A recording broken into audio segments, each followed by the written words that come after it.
कुछ राज्यों में थोड़ा ठीक ठाक चल रहा है और कुछ राज्यों में या शहरों में समितियां कार्य भी नहीं कर रही हैं।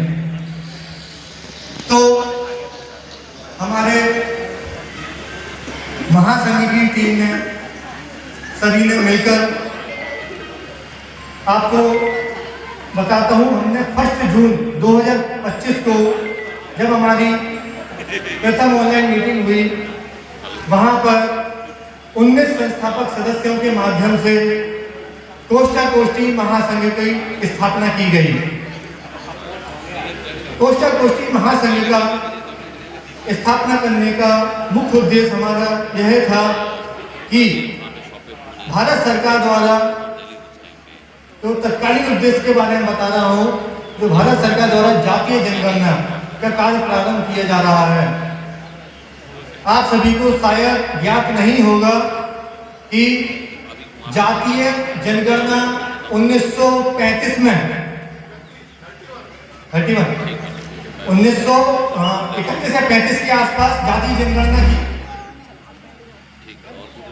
तो 1931 के बाद अब हमारी भारत सरकार ने पहल की है और जातिगत जनगणना की जा रही है।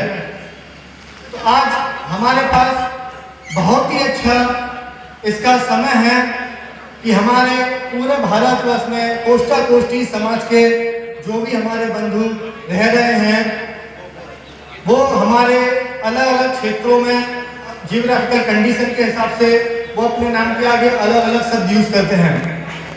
जैसे कि मैं मेरा खुद का बताता हूं कि हमारे यहाँ पे हम लोग गोत्र लिखते हैं, परेता मेरा गोत्र है, तो मेरा नाम शैलेंद्र कुमार परेता। हमारे अध्यक्ष महोदय राजेश कुमार कोष्ठी लिखते हैं, वो अपना जाति उसमें यूज करते हैं। ऐसे ही सभी जगह कोई कोष्टा लिखता है, कोई कोष्ठी लिखता है, कोई गढ़वाल कोष्ठी लिखता है, कोई सालेवाल कोष्ठी लिखता है, कोई देवांग लिखता है, कोई देवांग कोष्ठी लिखता है। इस तरीके से पूरे भारतवर्ष में हमारी संख्या विभाजित आंकड़ों में प्रस्तुत होती है सरकार के समक्ष। आप सभी को विश्वास नहीं होगा कि हमारी पूरे भारतवर्ष में समाज की जनसंख्या कम से कम 50 लाख से 1 करोड़ के आसपास है। 50 लाख से 1 करोड़ कोई छोटी आबादी नहीं होती है, यह हमारे कोष्टा कोष्ठी समाज की जनसंख्या है। लेकिन जो हमारा क्षेत्रीय कंडीशन, जियोग्राफिकल कंडीशन के हिसाब से जो हम विभाजित हुए हैं, अलग अलग नामों से प्रस्तुत किए जाते हैं, तो आज हमारे जो भारत सरकार का राजपत्रित ऑर्डर होता है, उसमें हमारी आज 35 से 50 उपजातियों में हम लोग विभाजित हुए हैं। अगर हम इन उपजातियों को एकत्रित कर सकें, अगर हम 50 लाख की जनसंख्या अपने आप को बताते हैं, 1 करोड़ की जनसंख्या हम अपने आप को बताते हैं, तो 35 से 50 उपजातियों में हमारी एक एक उपजाति या जाति की संख्या मात्र 2 लाख 1 लाख के समक्ष आती है, जो कि भारतवर्ष की जनसंख्या 140 करोड़ के समक्ष नगण्य है, मतलब जिसका कोई वर्चस्व नहीं है। लेकिन अगर वही हमारी 35 और 50 उपजातियां सभी कोष्टा या कोष्ठी हमारी जो मूल जाति अपने जाति के कॉलम में लिखती है, तो हमारी जनसंख्या 2 भागों में कोष्टा या कोष्ठी विभाजित होकर सरकार के समक्ष सीधे सीधे अगर 1 करोड़ तो 50 लाख के समकक्ष प्रस्तुत होगी, 50 लाख है तो 25 लाख के समकक्ष प्रस्तुत होगी, जो कि एक बहुत ही अच्छे आंकड़े हैं सरकार के सामने कि वो जब हमारी कुछ समस्याएं हैं या कुछ भी हमारी दिक्कतें हैं, तो वो हमसे आके बात करेंगे जब हम अपना आंकड़ा वहां प्रस्तुत कर पाएंगे। आज हमारी जो भी राजनीति है, सीधी वोट बैंक की राजनीति होती है। आपके पास वोट बैंक है तो आपके पास सरकार के प्रतिनिधि आके बात करेंगे, आपके पास नहीं है तो आपके समक्ष कोई नहीं आएगा। ये बेसिक प्रिंसिपल है। तो हम लोगों ने कोष्टा कोष्ठी महासंघ की स्थापना इस तत्कालीन उद्देश्य को लेकर यहाँ पे शुरुआत की है, और हम लोगों ने पहली मीटिंग में यही डिसाइड किया था कि हम 35 से 50 उपजातियों को छोड़कर हम इसको मात्र कोष्टा या कोष्ठी पूरे भारतवर्ष में लिखेंगे, तो जिससे सरकार के समक्ष हम अपनी जनसंख्या प्रस्तुत कर सकें, और इस जनसंख्या प्रस्तुत करने से हमारी शैक्षिक, आर्थिक, राजनीतिक सभी समस्याओं का समाधान हो सकता है। तो ये हमारा तत्कालीन उद्देश्य है। आगे का हमारा जो मेन पर्पस इसका है कि जो भी हमारी राज्यों में, शहरों में हमारी समितियां चल रही हैं, सभी कुछ क्षेत्र स्तर तक सीमित हैं। एक हमारी राज्य स्तर की समिति कार्यरत है जो प्रदेश दिव्यांगजन कल्याण समाज छत्तीसगढ़ की है, बाकी के सभी अपनी क्षेत्रीय स्तर पर कार्यरत हैं। तो जो हमारा क्षेत्रीय बिखराव पड़ा हुआ है, उस क्षेत्रीय बिखराव को एकजुट करने के लिए हमारी मुहिम चलाई गई है कोष्ठक कुश्ती महासंघ की। सभी को हम अपने एक अम्ब्रेला के अंडर में लेकर आए और सभी को एक अम्ब्रेला में लेके अपना ऊपर से नीचे तक राष्ट्रीय स्तर का संगठन हो, राज्य स्तर का संगठन हो, उसके नीचे हमारा जिला स्तर का संगठन हो, उसके नीचे हमारा तहसील स्तर का भी संगठन हो, जिससे हम टॉप टू बॉटम सभी एक दूसरे से कनेक्ट हो सकें। हमारी जो भी नीतियां बनेगी वो ऊपर से लेकर नीचे तक एक सामान्य सदस्य तक पहुंचनी चाहिए। सामान्य सदस्य की हर एक समस्या हमारी नीचे स्तर से लेकर ऊपर लेवल तक आनी चाहिए, जिसका हम उसका समाधान कर सकें।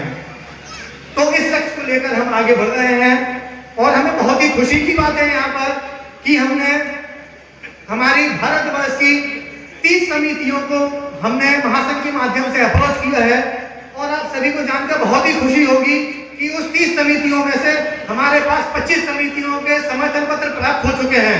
इसके लिए आप सभी के लिए जोरदार तालियां हैं। 30 समितियों को जो हमने अप्रोच किया उसमें से 25 समितियों के समर्थन आज हमारे पास आ चुके हैं।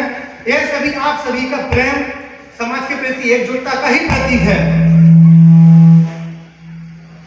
हम तो खाली एक प्रतिनिधि हैं जो इस मुहिम को आगे बढ़ा रहे हैं, लेकिन आप सभी का सहयोग भी तन मन धन से जो सहयोग लग रहा है, आज उसी के जो परिणाम है आज हम यहाँ खड़े हुए हैं सभी एकजुट होकर हमारा अधिवेशन हम राष्ट्रीय स्तर का प्रथम महासंघ का हम करने जा रहे हैं।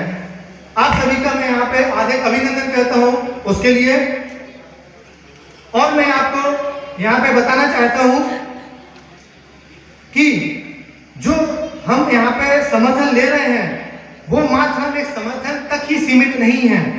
हम यह समर्थन के माध्यम से जो आपकी आने वाली आगे की सांस्कृतिक चीजें, शैक्षिक उन्नति, नैतिक उत्थान, उन सभी चीजों पे हमको यह कार्य करना है। हम एक ऐसा समाज तैयार करना चाहते हैं जो हमारा विकसित भारत में हमारा योगदान दे। हम खाली उनको बैकअप की तरह सपोर्ट नहीं करना चाहेंगे। हम चाहेंगे कि हमारा समाज एकत्रित होके, एकजुट होके, शैक्षिक आधार पर, आर्थिक आधार पर, सांस्कृतिक आधार पर एकजुट होकर सरकार के समक्ष कंधे से कंधा मिलाकर विकसित भारत में अपना योगदान दे। मैं आप सबके समक्ष एक छोटा सा वाक्य देना चाहूंगा कि आज हम लोग ज्यादातर लोगों की सोच, हमारे बच्चों को शिक्षा देना है, शिक्षा देने के साथ हम ये सोचते हैं कि बच्चा हमारा अच्छा पढ़ जाएगा, लिख जाएगा, एक बढ़िया नौकरी मिल जाएगी, कोई एमएनसी कंपनी में जॉब कर लेगा, कोई सॉफ्टवेयर इंजीनियर बन जाएगा, कोई अपने सरकारी संगठन है वहां चला जाएगा। मैं मानता हूं कि ये सभी चीजें हमारे को आर्थिक स्थिति में सुधारने के लिए बहुत लाभदायक हैं, लेकिन जब हम उस स्थिति में आ गए हैं, मैं छोटा सा हमारे झांसी शहर का ही रिपोर्ट करना चाहूंगा कि झांसी शहर जो हमारा है, यहाँ पर कोई फैक्ट्री नहीं है, कोई रोजगार के साधन नहीं है। सभी लोग जो पढ़ाई करते हैं वो सीधा अपना कोशिश करते हैं कि उनको सरकारी नौकरी का माध्यम मिले और अपने समाज को आर्थिक माध्यम से आगे बढ़ाएं।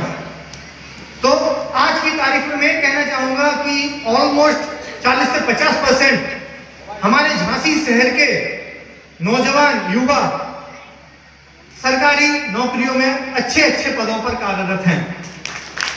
ये हमारे झांसी के लिए बहुत ही सौभाग्य की बात है कि हमारे माता पिता ने, बड़े बुजुर्गों ने अपना पेट काटकर हमारे लिए पढ़ाई के माध्यम खोले।